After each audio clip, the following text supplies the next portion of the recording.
நமச்சிவாயம். ஆதித்யாய சோமாஜா மங்களாஜ புதாஜ குரு சுக்ர சனீபியஸ்ச ராகவே கேதவே நமோ நமஹ.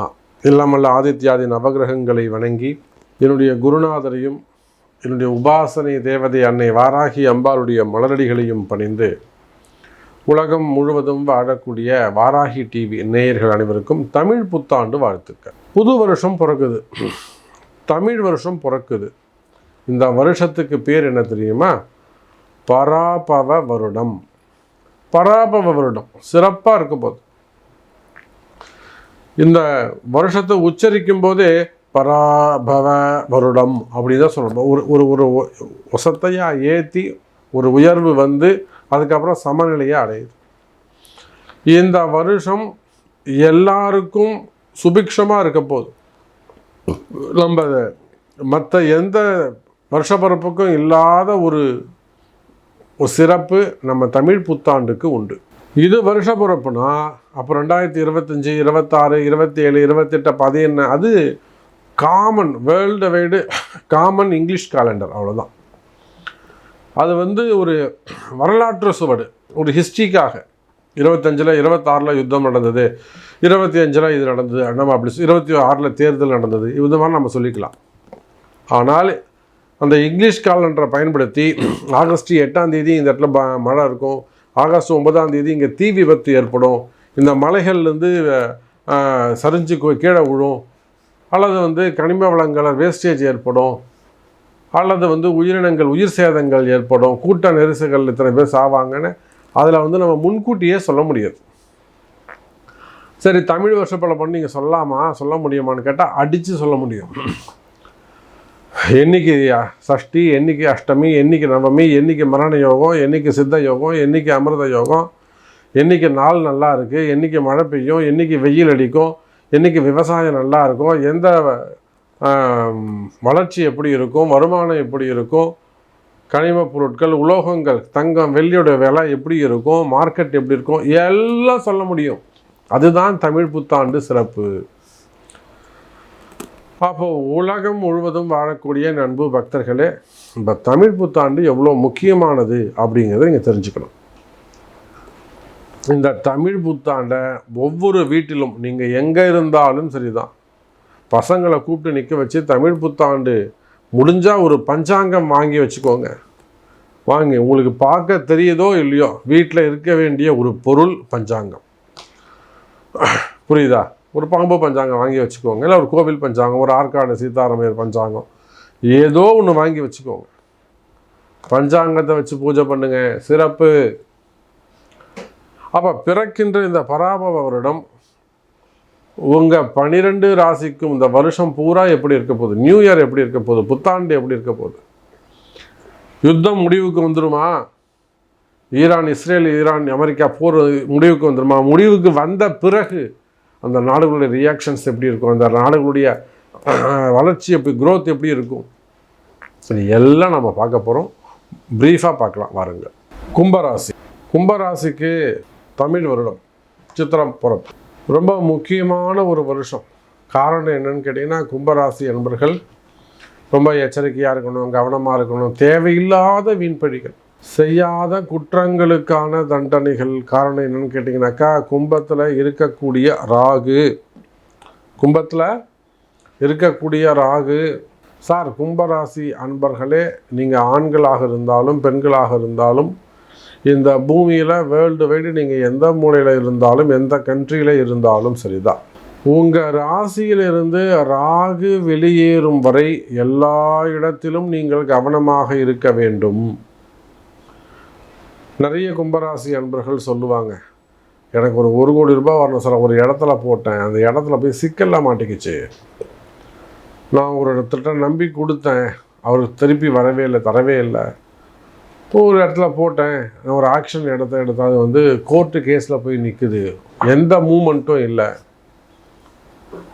இந்த மாதிரியெல்லாம் உங்களுடைய பணம் சிதறி போய் கிடக்கும், அல்லது ஃபண்டு லாக் ஆகிடும். ஒரு இன்வெஸ்ட்மெண்ட் பண்ணியிருப்பீங்க, உடனே குரோத் வரும்னு எதிர்பார்த்து பண்ணுவீங்க, குரோத்தே இருக்காது, வளர்ச்சியே இருக்காது. அப்போ இந்த மாதிரியெல்லாம் கஷ்டப்படக்கூடிய எனதருமை கும்பராசி என்பர்களே ஜாக்கிரதையாக இருக்கணும், கவனமாக இருக்கணும், எச்சரிக்கையாக இருக்கணும். மெயினாக ஹெல்பிங் மைண்டில் உதவி செய்வது. முதல்ல கேட்குறாங்க, ஒரு 40 லட்ச ரூபா கொடுத்தேன், 50 லட்ச ரூபா கொடுத்தேன், கையெழுத்து போட்டேன், இந்த மாதிரி வேலையே வச்சுக்கக்கூடாது. உதவி செய்வது அல்லது சப்போர்ட் பண்ணுறது, மெயினாக டிரான்சாக்ஷன் வச்சுக்கிறது, பணங்காசு கொடுக்கறது, மெயினாக சிட் ஃபண்டு நடத்தக்கூடியவங்க, சீட்டு பிடிக்கக்கூடியவங்க, கருணை காட்டக்கூடாது, இறக்க குணம் காமிக்கக்கூடாது. அதே போல் ஃபினான்ஸ் பிஸ்னஸ் பண்ணக்கூடியவங்க, பேங்க் செக்டராக இருக்கலாம், பேங்க்கில் ஒர்க் பண்ணக்கூடியவங்களாக இருக்கலாம், இன்சூரன்ஸாக இருக்கலாம். நிறைய இந்த ப்ரைவேட் பேங்க்கில் டார்கெட் வைப்பாங்க, அச்சீவ் பண்ணணும் அதெல்லாம்.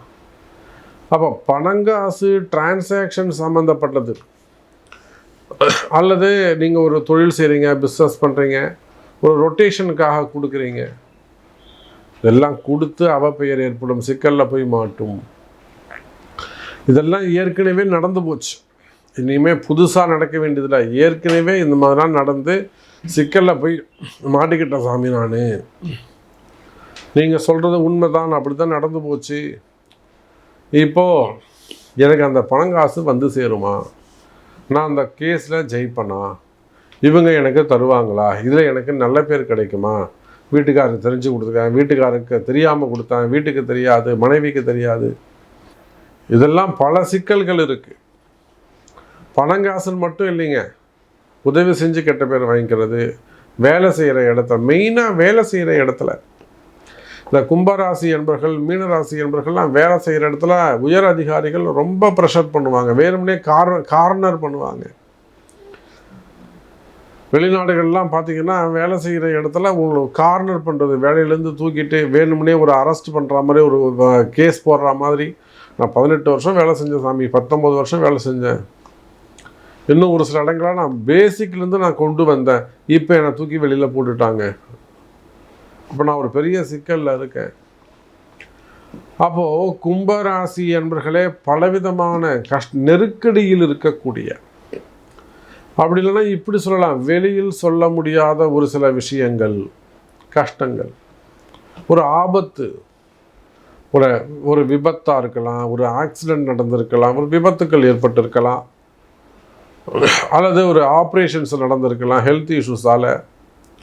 அப்போ மனசில் ஒரு பயம் வரும், ஃப்யூச்சர் என்ன ஆகுமோ, இப்படியே நம்ம படுத்துருவோமோ, நம்ம இப்படியே இருந்துருவோமா, வருமானம் இருக்குமா இருக்காதா, எழுந்து வேலைக்கு போக முடியுமா, பிஸ்னஸ் பண்ண முடியுமா, ஸ்ட்ரகிளிங் இருக்குமா, அல்லது உங்களுக்கு கிடைக்க வேண்டிய வாய்ப்புகள் கை நழுவி போயிருக்கலாம்.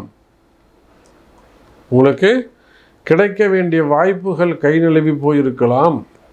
எனக்கு கிடைக்க வேண்டிய போஸ்டிங் சாமி, அது வந்து என் பேர் தான் இங்கே இருந்தது, ஆனால் பாருங்கள் வேற ஒருத்தருக்கு கொடுத்துட்டாங்க, ரெக்கமெண்டேஷன் அங்கே ஒருத்தர் இருந்தாங்க, நமக்கு வராமல் பண்ணிட்டாங்க. போஸ்டிங்காக இருக்கலாம், பதவிகளாக இருக்கலாம், பொறுப்புகளாக இருக்கலாம், இப்படி பல தடைகள் இருக்குமே. ஆனால் பொதுவாக கும்பராசினா அவங்க மிகப்பெரிய சவால்களை சந்திக்கிறாங்க, நிறைய தடைகள் இருக்குதுன்னு அர்த்தம். இப்போ நான் சொன்னதெல்லாம் ஒரு % கூட கிடையாது, பாதி தான். அப்போ இது போல் ஒவ்வொருத்தருக்கும் பல கஷ்டங்கள். கும்பராசி அன்பர்களை பொறுத்தவரை ரொம்ப டஃப்பு. கஷ்டப்படக்கூடிய கும்பராசி அன்பர்களே, பிறக்கக்கூடிய இந்த சித்திரை வருஷ பிறப்பு உங்களுக்கு நன்மையை செய்கிறது, வளர்ச்சி நிச்சயம். அப்போ இந்த மாதிரியான கஷ்டங்கள் நீங்கள் சொன்ன எல்லாமே கரெக்டுங்க சாமி, எல்லாமே எனக்கு இருக்குது, அது சரியாகணும், அது நல்லது நடக்கணும்னா நான் என்ன செய்யணும் அப்படின்னு கேட்பீர்களே. ஆனால் ஒன்றும் இல்லைங்க, அதுக்கு உங்கள் பிறப்பு ஜாதகம் முக்கியம். அப்போ நல்லா இருக்குன்னு சொல்கிறீங்க, நான் மட்டும் ஏன் சாமி கஷ்டப்படுறேன், நான் என்னைக்கு தான் நல்லா இருப்பேன், நான் நல்லா இருக்கிறதுக்கு என்ன செய்யணும்? அப்போ உங்கள் பிறப்பு ஜாதகத்துக்கு ஒன்று அதுக்குரிய பரிகாரங்கள் செய்வீர்களே, ஆனால் நீங்களும் நல்லா இருக்கலாம் கும்பராசி அன்பர்களே. அதே போல் இந்த பராபவ வருடம், தமிழ் வருஷம்னாக்கா அந்த பராபவ வருடம் 60 ஆண்டுகளில் ஒரு வருஷம். இந்த வருஷ வெண்பா ஒவ்வொரு வருஷத்துக்கும் அர்த்தம் இருக்குது, மீனிங் இருக்குது.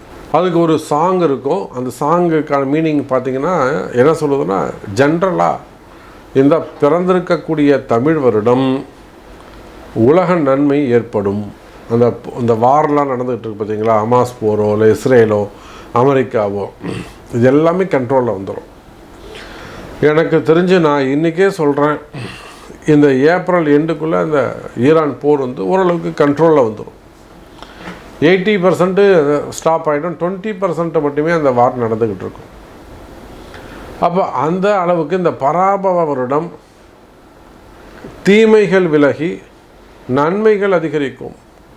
உலகம் முழுவதுமே மழை நன்னாக இருக்கும், நல்ல மழை பெய்யும், விவசாயம் சிறப்பாக இருக்கும், தொழில் அமைப்புகள் சிறப்பாக இருக்கும், பிஸ்னஸ் நல்லா இருக்க போது, வருமானம் சிறப்பாக இருக்க போது, ப்ராஃபிட் கிடைக்கும்.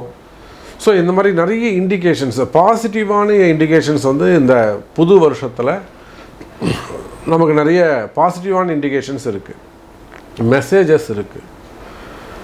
அப்போது திருமணங்கள், முதல் திருமணம், இரண்டாவது திருமணம், இரண்டாவது திருமணம்லாம் நீங்கள் வெயிட் பண்ணணும்னு அவசியமே இல்லை. இரண்டாவது திருமணம்லாம் நீங்கள் வெயிட் பண்ணணும்னு அவசியமே இல்லை. நல்ல நல்ல வரன்கள்லாம் உங்களை தேடி வரப்போகுது.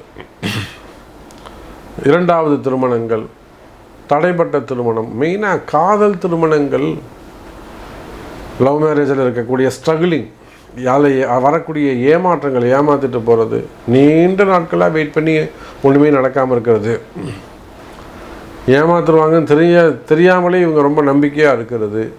ஸோ அந்த மாதிரி காதலில் வரக்கூடிய ஏமாற்றங்கள், ஸோ இதெல்லாம் விலகி திருமண யோகங்கள் கிடைக்கும். இங்கே ஆண்களாக இருந்தாலும் பெண்களாக இருந்தாலும் திருமண யோகங்கள் கிடைக்கும்.